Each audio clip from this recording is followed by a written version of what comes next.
in 17 seconds of attention to something, that's the kickoff point where more comes and more comes and more comes and more comes. So that's what we're talking about here today. We've been calling this gathering the science of deliberate creation. Ooh, what a good name, the science of deliberate creation.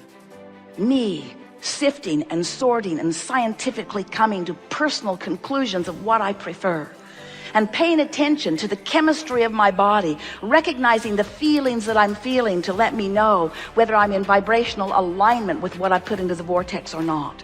And incrementally, day by day, getting better and better until there is that good feeling, good feeling, good feeling, and then that magnificent tipping point where it moves just not from feeling, but it moves into full-blown manifestation where I can embrace it and see it and smell it and taste it and touch it and lick it, and so can anybody else have view to it, because my manifestations are now out there vivid for everyone to acknowledge.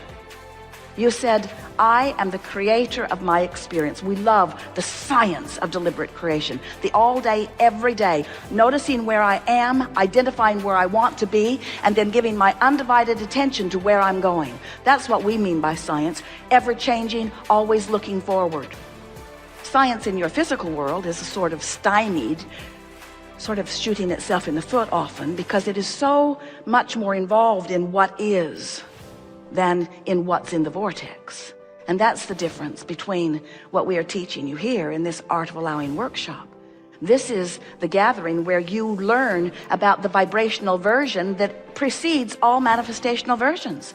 And if you believe us when we say that the vortex version is there, and even more important, if you believe us when we say that the vortex version is there and that the vortex version is the now reality, it is now.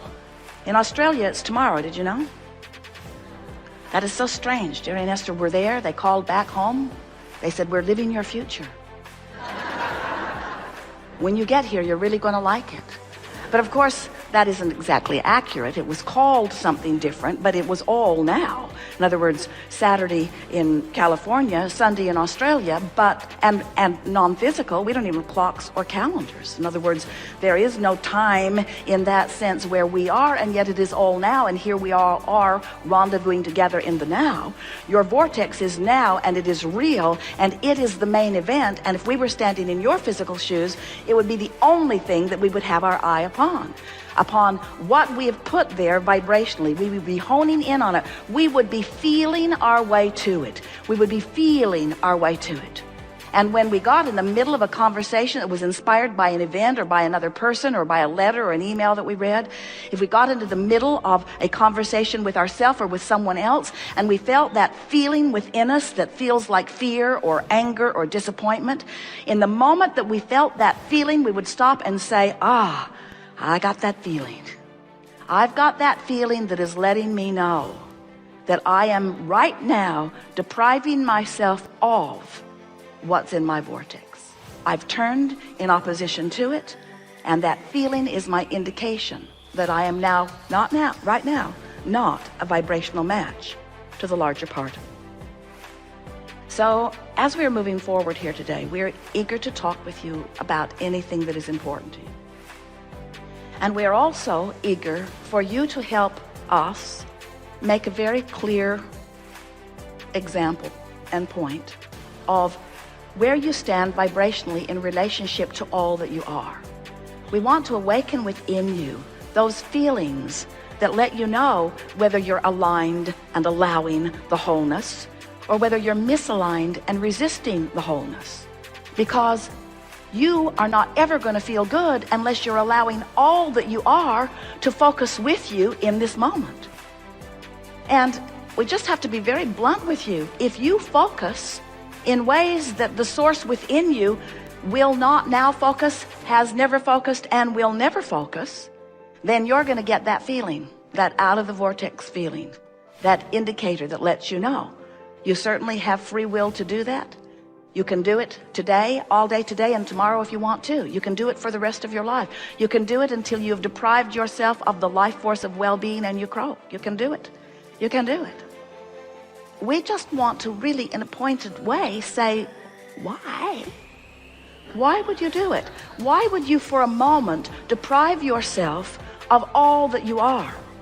And we think it's because you've been confused about what's going on. We think it's because you are so oriented into the physicalness and the manifestation of things that when you want things that haven't showed up, your attention is upon the absence of them. So the absence of them has trained your vibration into a habit that doesn't feel good. It doesn't feel good, but it's a habit. And the reason it's a habit is because law of attraction keeps making it easier for you to think the thought that you've been thinking.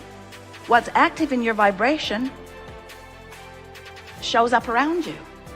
When you give your attention to a thought, it activates within you. And when there's an active vibration within you, then law of attraction brings you other thoughts like it.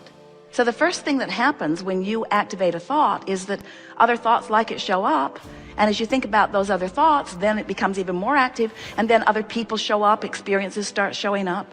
It's a very powerful time that you live in, because in 17 seconds of attention to something, that's the kickoff point where more comes and more comes and more comes and more comes. So it's easy for us to explain to you in a very understanding and loving way why it's hard for you to change your thought, because law of attraction makes it easier for you to think the thought you've been thinking than to think a new